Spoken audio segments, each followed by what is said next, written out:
नमस्कार दोस्तों, स्वागत है आपका हमारे YouTube चैनल पर। तो दोस्तों, जैसा कि आज मैंने आपको बताया था कि मैं आपको लोकतांत्रिक अधिकार के बारे में पढ़ाऊंगा। तो आज मैं आप लोगों को सबसे पहले बताता हूँ लोकतंत्र क्या है। ठीक है। तो दोस्तों, आज जैसे गणतंत्र दिवस है, तो जो लोकतंत्र क्या है कि जहाँ पे जो है जो शासन सत्ता का जो स्वरूप होता है वह जनता द्वारा तय की जाती है। ठीक है। जो शासक होता है वह जनता द्वारा चुनी जाती है, वह लोकतंत्र होता है। ठीक है। अब आते हैं अधिकार पे दोस्तों। अधिकार किसे कहते हैं या फिर अधिकार क्या है, अधिकार क्यों ज़रूरी है। ठीक है। तो दोस्तों, अधिकार इसलिए ज़रूरी है क्योंकि जो अधिकार है वो हर एक नागरिक को मतलब समाज में अपने व्यक्तित्व का विकास करने में सहायक होता है। ठीक है। क्योंकि सब कोई चाहता है कि वह बिना किसी डर के एक स्वतंत्र रूप से समाज में जिए, अपना सामाजिक विकास करे। ठीक है। तो इसीलिए अधिकार जरूरी होता है। जैसे मैं आपको एक एग्जांपल देता हूँ। आप लोग Guantanamo Bay Guantanamo Bay jail का नाम सुना होगा। तो जैसे हुआ ये था कि जो अमेरिका में जो अमेरिका में जो ये हमला हुआ था 2001 के सितंबर में, तो इस संदेह पे अमेरिकी सैनिक जो थी वो अलग अलग देशों के 600 लोगों को गिरफ्तार करके इस जेल में बंद कर दी थी। ठीक है। इस जेल में बंद कर दी थी और फिर जो लोग बंद थे उनको अपने देश से कांटेक्ट करने भी नहीं दिया, और ना ही वहाँ पे कोई भी इनके खिलाफ मतलब कोई न्यायालय में इनका कोई मुकदमा चला। जो भी किए सब अमेरिकी सैनिक नहीं किया। ठीक है। इसके बाद जो थे यूएन में ये कहा गया ये गुआंतानामो बे का जो जेल है इसको बंद किया जाए, लेकिन जो अमेरिकी सरकार थी वो उसके अपील को मानने से इनकार कर दी। ठीक है। अब देखिए वहीं क्या कहते हैं ये सऊदी अरब में। देखिए सऊदी अरब में क्या है, जो वहाँ पे जो ऊंचे शाह और जो पठान है वो सब अपना कानून अपने हिसाब से खुद बनाते हैं। ठीक है। सब जो है खुद तय करते हैं। और वहाँ पे तो अभी जो स्थायी निकाय के चुनाव में ही सिर्फ वहाँ के जो मर्दों को भी मतदान देने का अधिकार मिला है, अभी औरतों को कोई अधिकार वहाँ पे मत देने का नहीं है। तो दोस्तों, ऐसे बस एक दो देश नहीं है, बहुत सारे ऐसे एग्जाम्पल पड़े हुए हैं। ठीक है। तो मानव के बुनियादी विकास को ध्यान में रखते हुए जो संविधान को जो निर्माता थे, जो लोग संविधान बनाते हैं, वह हमको संविधान में अधिकार दिए। ठीक है। जिसे हम लोग मौलिक अधिकार के नाम से जानते हैं। मौलिक अधिकार या फिर लोकतांत्रिक अधिकार भी कह सकते हैं। ठीक है साथियों। तो सबसे पहले आपको बताते हैं, जो सबसे पहले जो मौलिक अधिकार थे वो 7 मौलिक अधिकार थे। ठीक है। लेकिन जो संपत्ति का अधिकार था उसको 44वें संविधान संशोधन में उसको अब क्या नाम है, विधि के अंतर्गत उसको कर दिया गया है। ठीक है। संपत्ति के अधिकार को हटा दिया गया। संपत्ति के अधिकार को हटा दिया गया। कब? किस संशोधन में? 44वें संविधान संशोधन में। ठीक, संशोधन। उसके बाद की जो बाकी जो बचे 6 मौलिक अधिकार, जिसमें सबसे पहला जो मौलिक अधिकार है वह है दोस्तों समानता का। समानता का अधिकार मतलब कि प्रत्येक व्यक्ति समाज में कानून की नज़र में समान है, चाहे वो कहीं का मंत्री हो या फिर आपकी गली में आने वाला कोई कबाड़ी हो। ठीक है। ये आपका अनुच्छेद 14 से 18 के बीच में समानता का अधिकार। ठीक है। और किसी को भी धर्म और जाति के आधार पर आप उसको मतलब किसी भी अवसर में भाग लेने से आप लोग मतलब कोई भी रोक नहीं सकता है। इसीलिए आरक्षण व्यवस्था को संविधान में दिया गया, ताकि जो है जो पिछड़े लोग हैं, जो अल्पसंख्यक हैं, उनको भी मतलब आगे बढ़ने के समान अवसर में अपने मतलब हिस्सेदारी जो है उसको वो लोग प्राप्त करें, बहुसंख्यक द्वारा उनका दमन ना हो। ठीक है। और उसके बाद दोस्तों आप लोग का है दूसरा स्वतंत्रता का अधिकार। स्वतंत्रता का अधिकार। ठीक है। यह आप लोग का है अनुच्छेद 19 से 22। अनुच्छेद 19 से 22। तो स्वतंत्रता का अधिकार में दोस्तों यह है कि अभिव्यक्ति की स्वतंत्रता, मतलब आपको बोलने की आज़ादी है, अब पूरे देश में भ्रमण करने की स्वतंत्रता, पूरे देश में आप कहीं भी घूम सकते हैं, कहीं भी निवास कर सकते हैं, धर्म और संगठन बनाने की स्वतंत्रता है। ठीक है। कोई भी व्यवसाय पेशा शुरू करने की स्वतंत्रता है।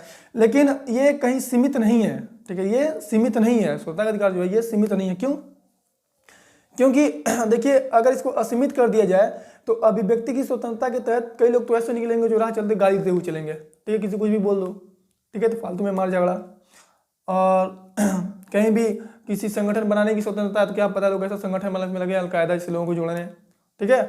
और उसके बाद पैसे की स्वतंत्रता है, तो ऐसा मतलब जो अवैध काम कोई शुरू कर दे, लगे चरस ड्रग्स वग्स ये सब बेचने, तो इन सब चीज़ों को देखते हुए इसको सीमित कर दिया गया है। ठीक है, आपकी स्वतंत्रता को वहीं तक बाधित नहीं किया जाएगा जहां तक जो आप अपनी स्वतंत्रता का प्रयोग जो है वह समाज व राष्ट्र के हित के तहत करते हैं। ठीक है, अगर समाज और राष्ट्र के लिए हितकर होगा तो वहाँ की स्वतंत्रता को बाधित कर दिया जाएगा। ठीक है, जैसे कि रात को 10 बजे के बाद आप डीजे नहीं चला सकते, ठीक है ना, अगले की नींद खराब हो जाएगी, तो वहाँ पे आपकी स्वतंत्रता बाधित है। ठीक दोस्तों, तीसरा क्या है, शोषण के विरुद्ध अधिकार। शोषण के विरुद्ध अधिकार मतलब कि आप किसी से जबरन शर्म नहीं ले सकते, किसी से आप जबरदस्ती कोई काम नहीं करवा सकते। ठीक है ना, डरा धमका कोई भी, ये आपका है अनुच्छेद 23 से 24 तक। ठीक, इसमें आपके लिए स्त्रियों के बारे में दिया गया अनुच्छेद 23 में कि जैसे स्त्रियों का जो शोषण होता था, जैसे घर और में दहेज वहेज के लिए, तो इसके उसमें अनुच्छेद 23 में ये दिया गया है। और वहीं अनुच्छेद 24 में जो है बाल श्रम को निषेध माना गया है। बाल श्रम मतलब 14 वर्ष से कम आयु के बच्चों को कोई भी काम नहीं करवा सकता, मतलब करवाया जा सकता, अगर करवा तो वो दंडनीय अपराध है, इसके तहत को जेल भी हो सकती है, मतलब जो करवाएगा उसको। ठीक है, इसके बाद आता है धार्मिक स्वतंत्रता का अधिकार। ठीक है, धार्मिक स्वतंत्रता का ये अधिकार भी अल्पसंख्यकों को ध्यान में रखकर संविधान में दिया गया है। धार्मिक स्वतंत्रता का अधिकार ये आपका है 25 से 28 तक। ठीक, इसके तहत कि आप किसी भी धर्म का प्रचार कर सकते हैं, किसी भी धर्म सभा का आयोजन कर सकते हैं। ठीक है, और जो सरकार जो है वह सरकार किसी जाति किसी धर्म के आधार पर आपको सुविधा उपलब्ध कराने में भेदभाव नहीं करेगी। ये धार्मिक स्वतंत्रता के अधिकार में आपको दिया गया है। ठीक है, आप किसी भी धर्म के हों, आप अपना संघ बना सकते हैं, आपको कहीं भी क्या कहते हैं, आपको इसमें जो है टैक्स की भी छूट होती है। ठीक, धार्मिक स्वतंत्रता के तहत। उसके बाद आता है आप लोगों को पांचवा, संस्कृति व शिक्षा का अधिकार, शैक्षिक अधिकार भी कर सकते हैं। ठीक है, ये आपका है अनुच्छेद 29 से 31 तक। ठीक, इसमें यह है कि नागरिकों के किसी भी वर्ग को अपने संस्कृति, अपनी लिपि, अपनी भाषा को सुरक्षित रखने का अधिकार है। ठीक है, किसी भी धर्म, किसी भी वर्ग का भी कोई भी नागरिक हो, उसको आप संस्थानों में प्रवेश लेने के लिए भेदभाव नहीं कर सकते हैं। ठीक है, जो सरकार की तरफ से जो सुविधा शिक्षा के लिए जो दूसरे वर्गों को मिलेगी वो सभी वर्गों के लिए मतलब एक ही तरह मिलेगी। ऐसा नहीं है, चाहे कोई अगर अल्पसंख्यक हो उसके लिए भी वही सुविधा है, जो बहुसंख्यक उसके लिए भी वही सुविधा है। ठीक है दोस्तों, कोई भी जो शिक्षण संस्थान है वो भेदभाव नहीं करेगा। और इसमें यह है कि 14 वर्ष से कम उम्र के मतलब 14 वर्ष तक के बच्चों के लिए मुफ्त शिक्षा की व्यवस्था की गई है। ठीक दोस्तों, उसके बाद आप लोग का जो है संवैधानिक, यहाँ छोटा हो गया, रुकिए आप लोग को मैं चलिए लिखते हैं, संवैधानिक उपचारों का अधिकार, ये आपका है अनुच्छेद 32 से 35 तक। यहाँ से कम दिखाई देगा, यहाँ पर लिख रहा आपको, जो संवैधानिक उपचारों का अधिकार ये अनुच्छेद आपका 32 से 35 तक है। ठीक है, अब देखिए हम बता रहे हैं, अगर ये जो संविधान के जो 6 मौलिक अधिकार हैं, अगर उनमें से अगर 6वां मौलिक अधिकार जो है संवैधानिक उपचारों का अधिकार न रहे तो बाकी 5 मौलिक अधिकार को कोई मतलब नहीं है। क्यों, इसका रीजन बता रहे हैं। संवैधानिक उपचारों का अधिकार इसलिए इसको संविधान में रखा गया ताकि जो है कि अगर आप के जो बाकी 5 मौलिक अधिकार हैं, अगर इनमें व्यवधान उत्पन्न आ रही है, आपका मौलिक अधिकार खतरे में है, तो आप इसके तहत इसके लिए आप जाके न्यायालय की शरण ले सकते हैं, और जो न्यायालय है आपके मौलिक अधिकार का रक्षण करने के लिए बाध्य होगा। तो जो इसके तहत जो सर्वोच्च न्यायालय है वो नागरिकों के मौलिक अधिकार के लिए 5 तरह के लेख जारी कर सकता है। ठीक है, पहला कौन सा है, पहला लेख आपका है बंदी प्रत्यक्षीकरण। कौन सा है, पहला है बंदी प्रत्यक्षीकरण। ये है कि अगर किसी को गिरफ्तार किया गया है तो उसको 24 घंटे के अंदर उसको ये पता होना ये जिसको बंदी बनाया गया उसको ये पता होना चाहिए कि मतलब किस अधिकार के तहत, मतलब किस अपराध के तहत उसको मतलब बंदी बनाया गया है और क्यों बनाया गया है। और उसको 24 घंटे के अंदर उसको मजिस्ट्रेट के सामने हाजिर करना होता है और उसको यह अधिकार दिया जाता है कि वह अपने बचाव के लिए वकील से बात कर सके, वकील को रख सके। ठीक है। उसके बाद है आप लोग का ये परमादेश। परमादेश क्या है?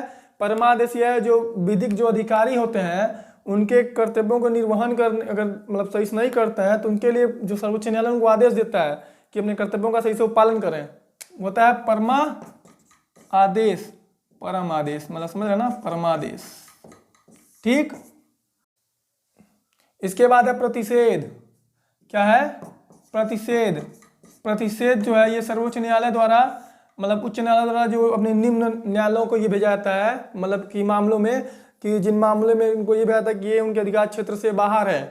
ठीक है। इस पे वो कोई राय मशवरा मतलब कोई इस पे ना चलाए, उसको अपने यहाँ स्थगित कर दें, उस पर आगे कोई कार्यवाही ना हो। उसके बाद आप लोग का जो चौथा आता है वो है उत्प्रेषण। क्या है? उत्प्रेषण। उत्प्रेषण होता है ये जो निम्न न्यायालय ये अपने से ऊपर न्यायालयों को भेजता है। जैसे जब अगर ऊपर न्यायालय जो मनमानी करने लगता है तो निम्न न्यायालय से ऊपर न्यायालय को उत्प्रेषण जाता है कि मतलब ये जो है अपने अधिकार को, अपनी शक्तियों का गलत प्रयोग ना करें। और पांचवा है अधिकार परीक्षा। ठीक है। अधिकार परीक्षा। इसमें क्या होता है, जब कोई पदाधिकारी बिना किसी मतलब वैधानिक अधिकार के कोई कार्य करता है तो आज सर्वोच्च न्यायालय से जवाब मांगता है कि मतलब वो किस अधिकार से इस पर ये कार्य कर रहा है। ठीक है। तो जब तक वो कोई जवाब नहीं दे देता वो पदाधिकारी, तब तक वो उस काम को मतलब जिससे जो काम कर रहा होता है वो काम नहीं करेगा वो। ठीक है। तो इसलिए मौलिक अधिकारों के रक्षण के लिए मतलब मौलिक अधिकारों के रक्षण के लिए जो सर्वोच्च न्यायालय है संवैधानिक उपचारों के अधिकार के तहत इतनी चीजें मतलब एक रक्षक के रूप में इतनी चीजें करता है। एक महत्वपूर्ण चीज मैं बता दूं दोस्तों आप लोगों को, जैसा कि मैंने बताया ना कि अगर ये संवैधानिक उपचारों का जो अधिकार अगर ये ना रहे मौलिक अधिकार में, ठीक है, तो बाकी मौलिक अधिकारों को कोई महत्व नहीं है।